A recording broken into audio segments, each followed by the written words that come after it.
Israel की सरकार ने लेबनान में हिजबुल्लाह के साथ संघर्ष विराम समझौते का अनुमोदन किया। केंद्र सरकार आज नई दिल्ली में राष्ट्रीय अभियान बाल विवाह मुक्त भारत का शुभारंभ करेगी। मौसम विभाग ने चक्रवात फेंगल से पहले तमिलनाडु के 3 जिलों मयिलादुतुरई, नागापट्टिनम और तिरुवरूर तथा पुदुचेरी के कराईकल जिले में आज तेज बारिश का रेड अलर्ट जारी किया। भारत और अंतर्राष्ट्रीय सौर गठबंधन ने फिजी, कोमोरोस, मेडागास्कर और सेशेल्स में नई सौर परियोजनाओं के कार्यान्वयन समझौते पर हस्ताक्षर किए। राष्ट्रीय डोपिंग रोधी एजेंसी ने टोक्यो ओलंपिक कांस्य पदक विजेता बजरंग पूनिया पर डोपिंग टेस्ट के लिए सैंपल देने से इनकार करने पर 4 वर्ष का निलंबन आदेश लागू किया। और इटली में अंडर 8 वर्ल्ड कैडेट शतरंज चैंपियनशिप में दिविथ रेड्डी विश्व चैंपियन बने। इसराइल की सरकार ने लेबनान में हिजबुल्लाह के साथ संघर्ष विराम समझौते का अनुमोदन कर दिया है। इसराइल के प्रधानमंत्री बेंजामिन नेतन्याहू के कार्यालय ने कल रात ये घोषणा की। अमेरिका और फ्रांस की मध्यस्थता में तय समझौते से युद्ध रुकने की संभावना है। युद्ध में लेबनान में लगभग 3,800 लोग मारे जा चुके हैं और 16,000 से अधिक घायल हुए हैं। इस्राएली मंत्रिमंडल के अनुमोदन के बाद फ्रांस के राष्ट्रपति इमैनुअल मैक्रों और अमेरिका के राष्ट्रपति जो बाइडेन ने संयुक्त वक्तव्य जारी कर समझौता लागू करने और इसका पालन सुनिश्चित करने के लिए इस्राएल और लेबनान के साथ काम करने की प्रतिबद्धता व्यक्त की। केंद्रीय महिला और बाल विकास मंत्री अन्नपूर्णा देवी आज नई दिल्ली में राष्ट्रीय अभियान बाल विवाह मुक्त भारत का शुभारंभ करेंगी। अभियान का प्राथमिक लक्ष्य देश को बाल विवाह की कुप्रथा से मुक्ति दिलाना है। कार्यक्रम के दौरान बाल विवाह मुक्त भारत पोर्टल भी शुरू किया जाएगा। इस ऑनलाइन प्लेटफॉर्म की शुरुआत जागरूकता बढ़ाने, बाल विवाह रोकने और ऐसी घटनाओं की तुरंत सूचना देने के मिशन में सहयोग के लिए की गई है। महिला और बाल विकास मंत्री इस अवसर पर बाल विवाह के खिलाफ सामूहिक संकल्प दिलाएंगी। राष्ट्रपति द्रौपदी मुर्मू आज से तमिलनाडु की 4 दिन की यात्रा पर रहेंगी। वे आज वेलिंगटन के रक्षा सेवा स्टाफ कॉलेज के संकाय सदस्यों और छात्र संघ के अधिकारियों को संबोधित करेंगी। राष्ट्रपति द्रौपदी मुर्मू कल उडगमंडलम स्थित राजभवन में नीलगिरी जिले के जनजातीय महिला स्व सहायता समूह और जनजातीय समुदाय के प्रमुख सदस्यों से बातचीत करेंगी। शुक्रवार को वे तिरुवरूर में तमिलनाडु केंद्रीय विश्वविद्यालय के दीक्षांत समारोह में शामिल होंगी। राष्ट्रपति द्रौपदी मुर्मू ने नागरिकों से संविधान के आदर्शों को अपनाने, अपने मौलिक कर्तव्यों का पालन करने तथा वर्ष 2047 तक विकसित भारत के राष्ट्रीय लक्ष्य को प्राप्त करने की दिशा में कार्य करने का आग्रह किया है। संविधान दिवस के अवसर पर कल नई दिल्ली में संविधान सदन के केंद्रीय कक्ष में आयोजित भव्य समारोह को संबोधित करते हुए राष्ट्रपति द्रौपदी मुर्मू ने भारतीय संविधान को जीवंत और प्रगतिशील दस्तावेज बताया। प्रधानमंत्री नरेंद्र मोदी ने देश की सुरक्षा को चुनौती देने वाले किसी भी आतंकी संगठन को मुंहतोड़ जवाब देने के भारत के संकल्प पर बल दिया है। श्री मोदी ने कल नई दिल्ली में सर्वोच्च न्यायालय में संविधान दिवस समारोह में ये बात कही।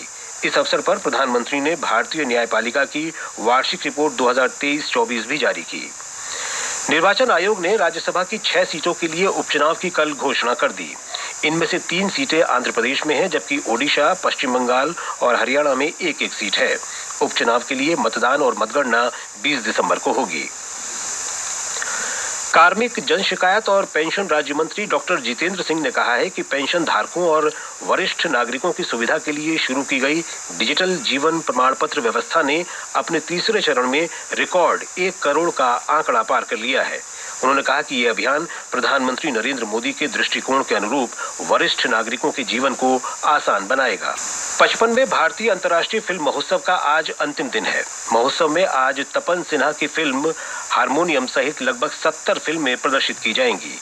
इस वर्ष फिल्म महोत्सव में भारतीय सिनेमा की 4 प्रतिष्ठित हस्तियों राज कपूर, मोहम्मद रफी, तपन सिन्हा और अक्किनेनी नागेश्वर राव की जन्म शताब्दी भी मनाई जा रही है। केंद्रीय पर्यटन मंत्रालय आज यूनेस्को विश्व धरोहर स्थल असम के काजीरंगा नेशनल पार्क और टाइगर रिजर्व में 12वें अंतर्राष्ट्रीय पर्यटन मार्ट का आयोजन कर रहा है। ये आयोजन पर्यटन व्यवसाय से जुड़े लोगों और उद्यमियों को साथ लाने का महत्वपूर्ण अवसर साबित होगा। मौसम विभाग ने चक्रवात फेंगल के पहले तमिलनाडु के 3 जिलों और पुदुचेरी के 1 जिले में आज तेज बारिश का रेड अलर्ट जारी किया है। तमिलनाडु के मयिलादुतुरई, नागापट्टिनम और तिरुवरूर जिलों तथा पुदुचेरी के कराईकल के लिए अलर्ट जारी किया गया है। तमिलनाडु और पुदुचेरी में अचानक बाढ़ आने की चेतावनी भी दी गई है। मौसम विभाग ने बंगाल के दक्षिण पश्चिम खाड़ी पर बने गहरे दबाव के आज चक्रवात फिंगल में बदलने का अनुमान व्यक्त किया है। इसके असर से तमिलनाडु और पुदुचेरी के अनेक स्थानों पर आज और कल मूसलाधार वर्षा होने की आशंका है। बृहस्पतिवार से शनिवार तक आंध्र प्रदेश में तेज वर्षा होने की संभावना व्यक्त की गई है।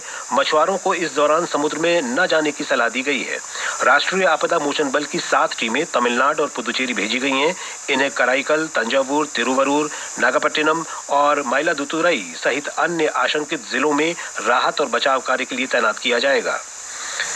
इस बीच मौसम विभाग ने हिमाचल प्रदेश, पंजाब, हरियाणा, चंडीगढ़ और उत्तर प्रदेश में अगले 2-3 दिन तक सुबह के समय घना कोहरा छाए रहने का अनुमान व्यक्त किया है। अगले 24 घंटों में पश्चिम हिमालय क्षेत्र में तापमान में 2 से 3 डिग्री की गिरावट आ सकती है। इधर राष्ट्रीय राजधानी दिल्ली में वायु गुणवत्ता बहुत खराब श्रेणी में बनी हुई है। आज सुबह औसत वायु गुणवत्ता सूचकांक 301 दर्ज किया गया। केंद्रीय प्रदूषण नियंत्रण बोर्ड के अनुसार शहर के कई क्षेत्रों में वायु गुणवत्ता सूचकांक बहुत खराब श्रेणी में है। और अब खेल समाचारों के साथ हैं मुकेश कुमार बल। भारत के 8 वर्षीय दिविज रेड्डी ने इटली में अंडर 8 विश्व कैडेट शतरंज चैंपियनशिप में स्वर्ण पदक जीता है। तेलंगाना के दिविज ने अधिकतम 11 में से 9 अंक हासिल किए। उनका ये स्कोर भारतीय खिलाड़ी सात्विक स्वैन के बराबर था, लेकिन दिविज ने अपने बेहतर टाई ब्रेकर स्कोर के आधार पर स्वर्ण पदक हासिल किया। सात्विक को रजत और चीन के जिमिंग गुओ को कांस्य पदक मिला। इधर प्रो कबड्डी लीग में नोएडा के इंडोर स्टेडियम में दबंग दिल्ली और पटना पायरेट्स के बीच कल रोमांचक मैच 39-39 से ड्रॉ रहा। एक अन्य मैच में तमिल थलाइवास ने यूपी योद्धास को 40-26 से आसानी से हराया। आज हरियाणा स्टीलर्स का मुकाबला पुनेरी पल्टन से और बंगाल वॉरियर्स का सामना गुजरात जायंट्स से होगा। हरियाणा स्टीलर्स 51 अंकों के साथ अभी अंक तालिका में शीर्ष पर है। इंडियन सुपर लीग फुटबॉल मुकाबले में कल पंजाब फुटबॉल क्लब ने मुंबई सिटी फुटबॉल क्लब पर 3-0 से जीत हासिल की। आज कोलकाता में मोहम्मडन स्पोर्टिंग क्लब का सामना बेंगलुरु फुटबॉल क्लब से होगा। ये मैच शाम 7:30 पर शुरू होगा। भारत की राष्ट्रीय डोपिंग रोधी एजेंसी ने टोक्यो ओलंपिक के कांस्य पदक विजेता बजरंग पूनिया पर 4 वर्ष का निलंबन आदेश लागू किया है। बजरंग पूनिया ने राष्ट्रीय टीम चयन ट्रायल के दौरान 10 मार्च को डोपिंग टेस्ट के लिए सैंपल देने से इनकार कर दिया था। एजेंसी ने 23 अप्रैल को बजरंग पूनिया को अस्थायी तौर पर निलंबित किया था। 4 वर्ष की पाबंदी से बजरंग पूनिया कुश्ती प्रतियोगिताओं में वापसी नहीं कर पाएंगे और अंतर्राष्ट्रीय कोचिंग की भूमिका के लिए आवेदन करने से भी वंचित रहेंगे। और अब आज के समाचार पत्रों की सुर्खियों के साथ हैं नवीन सक्सेना। धन्यवाद विशाल। संविधान को अंगीकार किए जाने की 75वीं वर्षगांठ के अवसर पर संसद के दोनों सदनों की संयुक्त बैठक में राष्ट्रपति द्रौपदी मुर्मू का संबोधन आज के सभी समाचार पत्रों के मुख्य पृष्ठ पर है। अमर उजाला ने राष्ट्रपति द्रौपदी मुर्मू के शब्दों को दिया है, हमारा संविधान जीवंत और प्रगतिशील दस्तावेज, संविधान लोकतंत्र की सुदृढ़ आधारशिला। वहीं हिंदुस्तान ने संविधान दिवस पर सुप्रीम कोर्ट में आयोजित समारोह में प्रधानमंत्री नरेंद्र मोदी के कथन को प्रमुखता दी है कि संविधान सामाजिक न्याय का जरिया है। चुनाव जीत जाए तो ईवीएम सही, हार जाए तो छेड़छाड़ की गई। सर्वोच्च न्यायालय की ये टिप्पणी जनसत्ता में है। चुनावों में ईवीएम के बजाय मतपत्रों के जरिए मतदान कराने संबंधी याचिका शीर्ष न्यायालय ने खारिज की। क्यूआर कोड से लैस होंगे नए पैन कार्ड। राष्ट्रीय सहारा के अनुसार सरकार ने नए पैन कार्ड जारी करने की योजना को मंजूरी दी। आसान होगी नकली पैन कार्ड की पहचान। बांग्लादेश में इस्कॉन मंदिर के पुजारी चिन्मय कृष्णदास की गिरफ्तारी पर विदेश मंत्रालय की प्रतिक्रिया हरिभूमि ने बॉक्स में दी है। मंत्रालय ने गंभीर चिंता जताते हुए बांग्लादेश सरकार से हिंदुओं सहित सभी अल्पसंख्यकों की सुरक्षा सुनिश्चित करने की मांग की। पड़ोसी देश पाकिस्तान में अराजकता जैसी स्थिति को राजस्थान पत्रिका ने सुर्खी बनाया है। पत्र लिखता है, राजधानी इस्लामाबाद में इमरान समर्थकों का बवाल, 9 की मौत, सेना भी तैनात।